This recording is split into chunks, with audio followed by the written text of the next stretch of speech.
Let us now try to understand how to subtract fractions. Just as we add, we subtract fractions, and we follow the same steps. The steps are: number one, can you tell me? Number one is find common denominator. So that is to have common denominator, right? So we say find common denominator. So a fraction has got numerator on the top and denominator below. So common denominator means if you have to subtract two fractions, denominators, the numbers below should be same, right? For example, in these three, common denominator is already given to you. They have common denominator, so you don't really have to find one, right? But in these, they don't have common denominators. Their denominators are different. You see, 10 and 5, they're not the same. 7 and 14 are not same either. 9 and 3 are different. So in this case, you have to find common denominator, right? So that is the first step. Now, can you tell me how to make 5 as 10? If you multiply by 2, you make it 10. And that is how you get a common denominator of 10. So when you multiply 5 by 2, which is in the denominator, you need to multiply numerator 1 also by 2. Remember that part. In this case, common denominator should be 14, since 7 times 2 is 14. And here it should be 9, 3 times 3. So do 2 times 3 and 3 times 3. Get the common denominator right like this. Do you see that? With common denominator. Then subtract. So the first step is to find common denominator, and the second one is, you guessed it, subtract numerators. So in fractions, denominators remain same, right? When you subtract, just subtract numerators. That is what you have to do. And then write your answer with subtracted numerators, then write subtract numerators, and then write your answer with subtracted numerators. So you say subtract numerators on the top and common denominators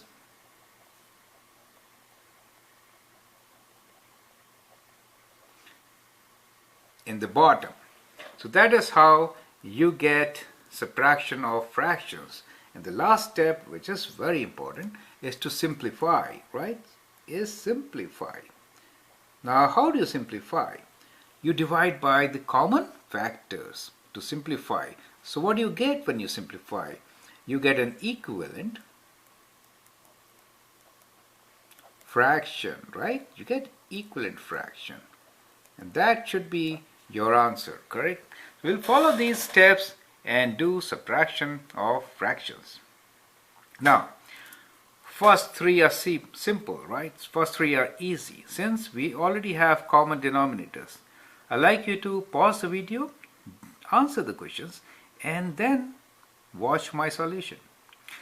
Now in the first case, we have a common denominator of 5. Since we do have a common denominator, we don't have to go through the first step.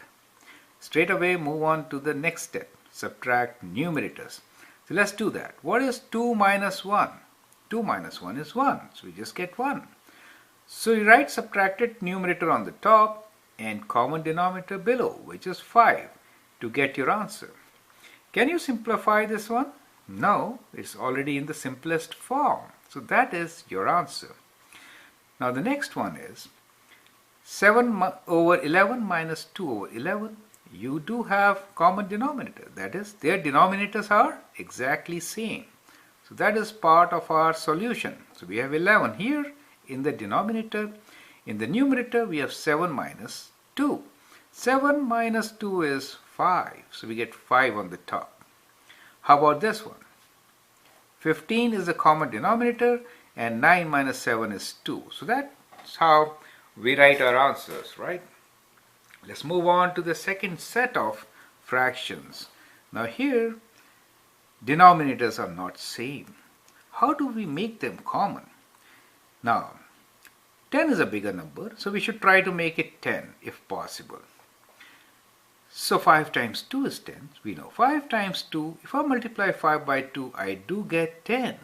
I should multiply numerator also by same number. So I get 9 over 10 minus 2 over 10, right? Now we have same denominator, and I can write down my answer as 9 minus 2 is 7 over common denominator 10. Do you see that? That is how we are going to do it.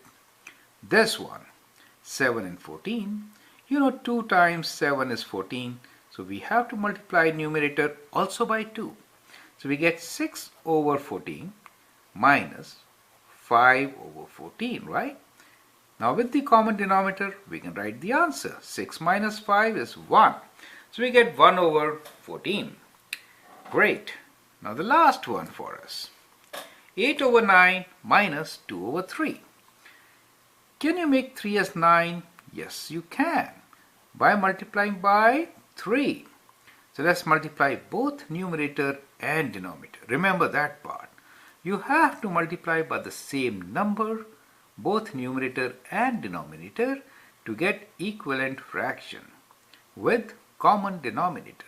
Then you subtract. So that is the method. So we get 8, and when you do this, you get 8 over 9 is the first one. 3 times 2 is 6. 6 over 9. Now what is 8 minus 6? It is the number 2, and same denominator as 9. So you get your answer as 2 over 9. So I hope you have learned the steps of subtracting fractions. It's as simple as that. So if you have to subtract fractions, remember, if the denominators are same, then we say, well, they do have common denominator. So now the question is writing answer with denominator given and numerator as difference of the two. So the difference between 2 and 1 is 1, 7 and 2 is 5, 9 minus 7 is 2. You get your answer. In case denominator is not same, then you need to find one. Well, bigger number is normally the solution. If they don't match, you can cross multiply. We will learn that in the next video. Now, this was simple step, the very first step for you to learn. Now, how do you get 10 from 5? You multiply by 2, right? When you multiply by 2, you get 10. You need to multiply numerator also by the same number. In this case, it is 2, right? So we get 2 over 10. 1 over 5 and 2 over 10 are equivalent fractions. Now you subtract. 9 minus 2 is 7. We get 7 over common denominator of 10. That is how you continue doing it. It should be good for you, right? Now next step is to do slightly more difficult ones where we will involve simplification of our result also. Here is this first step. So we had simple examples here. Go through them once again and then move on to the next level. Thank you.